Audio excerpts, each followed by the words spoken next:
Davlatimiz rahbarining yoshlar bilan ochiq muloqotida mamlakatimizda har haftaning payshanba kuni idora va tashkilotlarda Yoshlar kuni deb e'lon qilindi.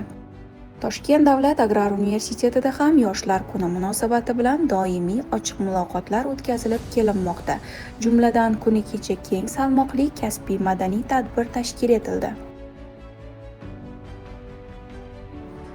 Unda O'zbekiston Respublikasi Bosh prokurorining birinchi o'rinbosari Bahriddin Valiyev, Oliy ta'lim, fan va innovatsiyalar vazirining birinchi o'rinbosari Sardor Rajabov hamda Qishloq xo'jaligi vaziri Ibrohim Abdurahmonov ishtirok etdi. Mehmonlarni universitet rektori Narzullo Ablomurodov kutib oldi. Dastlab mehmonlar talaba-yoshlar o'rtasida tartib-intizomni ta'minlashda faol bo'lgan Qalqon jamoatchilik guruhi faoliyati bilan yaqindan tanishdi.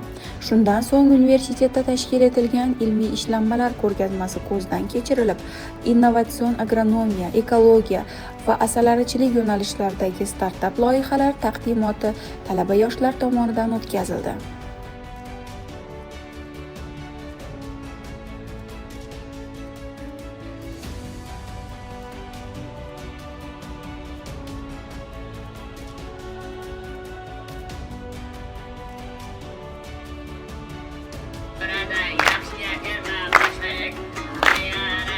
Yashil makon loyihasi doirasida hududda daraxt ekish aksiyasi ham o'tkazildi.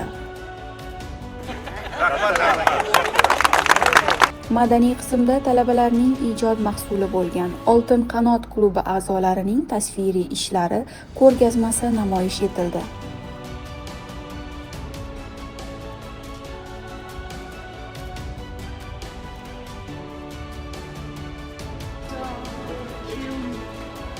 Desen canım ey anam.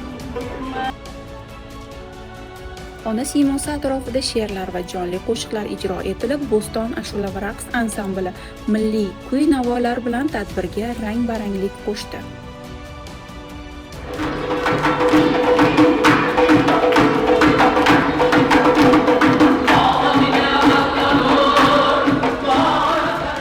Rahbarlar va talaba-yoshlar bilan ochiq muloqot o'tkazilib, unda yoshlar va talabalar bilan samimiy suhbat o'tkazildi. Ularning muammo va takliflari tinglandi.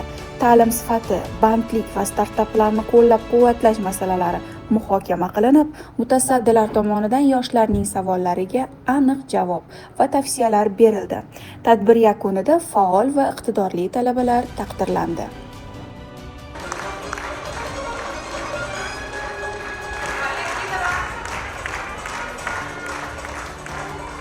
Rahbar va yoshlar uchrashuvi tashkil etildi. Ushbu uchrashuv davomida biz o'zimizga kerakli bo'lgan juda ham ko'plab maslahatlarni, juda ham ko'plab foydali ma'lumotlarni bilib oldik. Shu orada men ham prokurorimizdan o'zimni qiziqtirgan savollarimga yetarlicha javoblarni oldim. Universitetda faoliyat yuritayotgan Qalqon jamoatchilik guruhining qilayotgan ishlari, yuritayotgan faoliyati yuzasidan qisqacha hisobot berib o'tildi. Universitetimizning tungi reyd tadbirlari, kunduzgi reyd tadbirlari o'tkazilayotganligi haqida yetarlicha ma'lumotlarga ega bo'lishdi. Universitetdagi yaratilgan sharoitlar, yangi qilinayotgan islohotlar, yaratilgan yangi startap loyihalar, yoshlarimizning yangi tashabbuslari bilan qisqacha tanishtirib o'tdik.